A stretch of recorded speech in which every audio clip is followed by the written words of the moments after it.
आज देश में आजादी का दिन सेलिब्रेट कर रहे हैं। देशवासियों के साथ साथ देश के प्रधानमंत्री ने तीसरी बार लाल किले की प्राचीर से भाषण दिया और भाषण में न चीन को लेकर कोई बात हुई न जनता के जरूरी मुद्दों पर। हाँ, उन्होंने हर बार की तरह उम्मीद जरूर दिखाई कि जीएसटी से आम जनता को छुटकारा जरूर मिलेगा आने वाली दिवाली के त्योहार तक। सोचिए किस तरीके से देश के प्रधानमंत्री, उनकी आवाज में, उनके शब्दों में वो ठसक नहीं नजर आ रही थी, जिस तरीके से वो 24 में डंका बजाकर लाल किले की प्राचीर से सीना ठोककर विपक्षी नेताओं को चुनौती दे रहे थे। उन्होंने कहा कि टैरिफ से किसान, पशुपालन करने वाले लोगों पर कोई भी असर नहीं पड़ेगा। इसके साथ उन्होंने आरएसएस का जमकर गुणगान किया, आरएसएस को एक मजबूत संगठन बताया, आरएसएस की जमकर तारीफ की। क्या देश के प्रधानमंत्री को अब इस्तीफा देना पड़ेगा? क्या देश के प्रधानमंत्री की अब कुर्सी खतरे में है?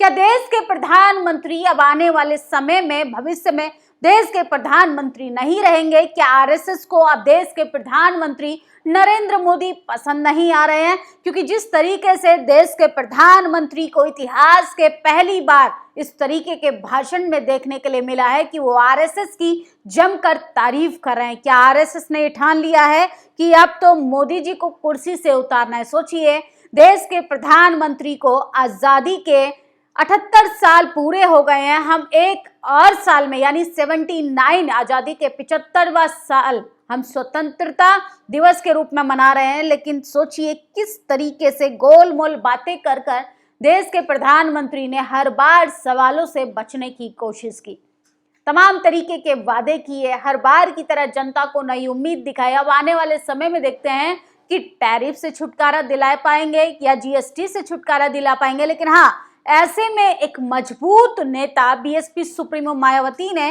देश के प्रधानमंत्री और देश की सरकार से सवाल किया है कि हम भले ही आजादी के दिन को सेलिब्रेट कर ले, लेकिन आम जनता पर जो महंगाई, बेरोजगारी, भ्रष्टाचार की मार पड़ रही है, उससे छुटकारा कब मिलेगा? बीएसपी सुप्रीमो मायावती ने आज लखनऊ में प्रेस कॉन्फ्रेंस की, उसके बाद प्रेस रिलीज भी जारी की। हालांकि मेन स्ट्रीम मीडिया तमाम मुद्दों पर बात नहीं करती। सोचिए किस तरीके से देश की तमाम सरकारों के झूठे वादों को भी बढ़ा चढ़ाकर पेश करती है। लेकिन बीएसपी सुप्रीमो मायावती की बात करें तो हर बार वह गंभीर मुद्दों पर देश की केंद्र सरकार और विपक्षी नेताओं का ध्यान केंद्रित करने की कोशिश करती हैं। और ऐसे में टीवी, अखबार उनकी प्रेस रिलीज को महत्व देने के बजाय इन तमाम जरूरी मुद्दों पर भी बात नहीं करना जरूरी समझता। बीएसपी सुप्रीमो मायावती ने कहा कि देश दुनिया भर में रहने वाले सभी भारतीयों को स्वतंत्रता दिवस की हार्दिक शुभकामनाएं, सुखी एवं समृद्ध जीवन की शुभकामनाएं।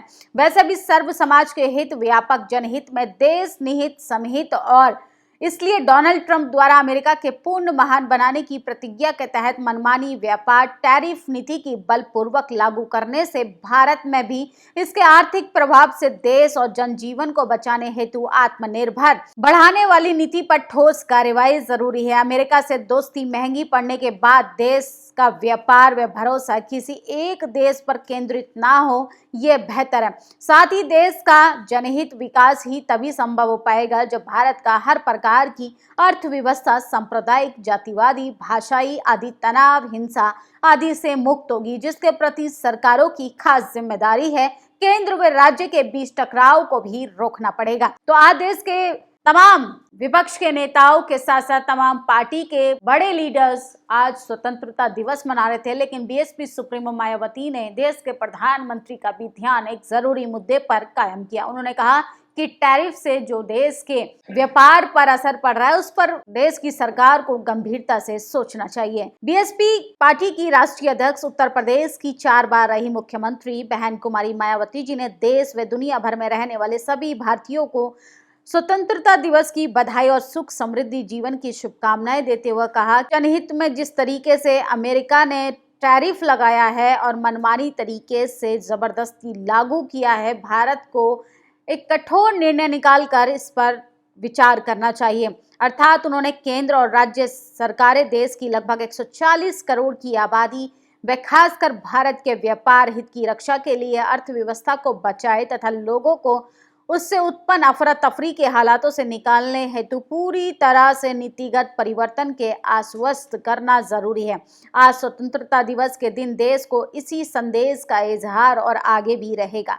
वैसे तो देश के करोड़ों बहुजन, गरीबों, मजदूर, किसानों, छोटे व्यापार व अन्य सभी मेहनत कश समाज के अथक प्रयासों के कारण भारतीय अर्थव्यवस्था की बुनियाद मजबूत बनी हुई है और जो सरकार असली सहारा भी, लेकिन सरकार की मुख्य गरीब विरोधी, बड़े बड़े पूंजीपति, धन्ना सेठ समर्थक नीति के कारण इन वर्गों को लोगों का जीवन, खासकर बढ़ती हुई महंगाई, गरीबी, बेरोजगारी व हर दिन के तनावपूर्ण जीवन के आदि के कारण काफी बदहाल है। जबकि इन क्रिय शक्तियों ही देश की अर्थव्यवस्था की असली ताकत व पूंजी है, जिसके प्रति सरकार को अब गंभीर होकर सुधार के उपाय करने चाहिए। उन्होंने आगे कहा कि अमेरिका से भारत की दोस्ती अब काफी महंगी पड़ने के कारण भारत के व्यापार को किसी एक देश तक सीमित, अर्थात किसी एक देश पर निर्भरता के बजाय दूसरे अन्य देशों में खासकर कम खर्चीले व्यापार को तेजी से बढ़ाने की आवश्यकता पर गंभीरता से विचार किए जाने पर बल देते हुए सुप्रीमो मायावती ने कहा, इसके लिए भारत सरकार को कृषि की तरह ही अन्य विभिन्न क्षेत्रों में भी आत्मनिर्भर व दीर्घकालीन नीति बनाकर कार्य करने की जरूरत है,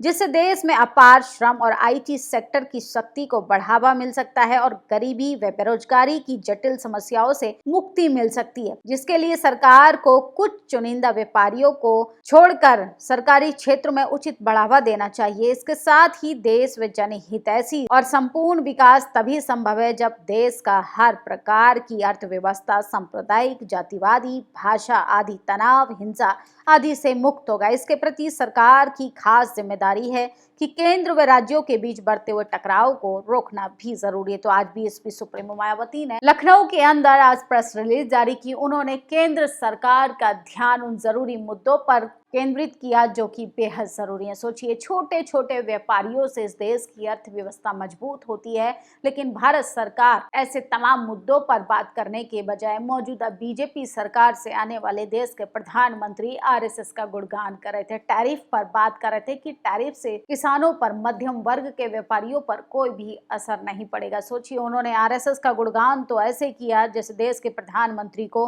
अपनी कुर्सी सबसे ज्यादा प्यारी हो। देश के प्रधानमंत्री किस तरीके से बड़ी बड़ी बातें कर रहे थे, बड़े बड़े जुमले छोड़ रहे थे कहने के लिए हम आज़ादी के इतने साल मना रहे हैं। देश के लाल किले की प्राचीर से देश के प्रधानमंत्री तीसरी बार आज भाषण दे रहे थे।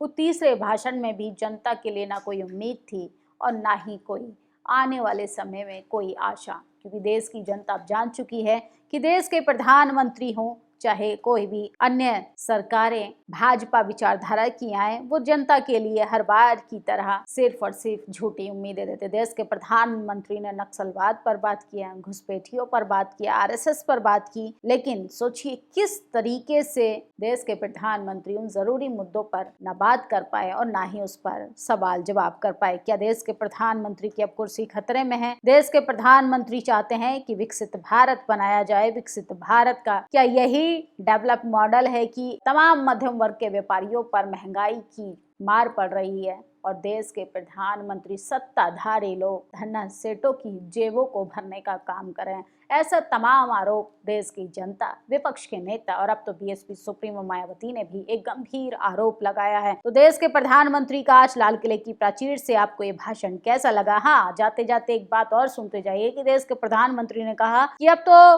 देश के युवाओं को सरकारी नौकरी का सपना छोड़ देना चाहिए, प्राइवेट सेक्टर की तरफ बढ़ना चाहिए। अगर सब कुछ प्राइवेट हो रहा है तो सरकार भी प्राइवेट होनी चाहिए। आम जनता के टैक्स से सरकार में बैठे लोग कैसे 7 BHK रूम में बसने का सपना देख रहे हैं और आम जनता तिल तिल कर महंगाई, बेरोजगारी, भ्रष्टाचार, अशिक्षा, अस्वास्थ्य से परेशान है, लाचार है। उनकी दर्द और पीड़ा सुनने वाला कोई भी नहीं। आपकी क्या प्रतिक्रिया है बीएसपी सुप्रीमो मायावती की इस प्रेस रिलीज पे? अपनी राय जरूर दें। शुक्रिया। नेशनल दस्तक की आपसे गुजारिश है कि अगर इसको बचाना चाहते हैं तो नेशनल दस्तक को सब्सक्राइब करने के लिए रेड कलर के सब्सक्राइब बटन को दबाएं, फिर बेल आइकन की घंटी दबाएं। नेशनल दस्तक को बचाने के लिए बहुत जरूरी है कि हर खबर को शेयर करें, लाइक करें, कमेंट जरूर करें।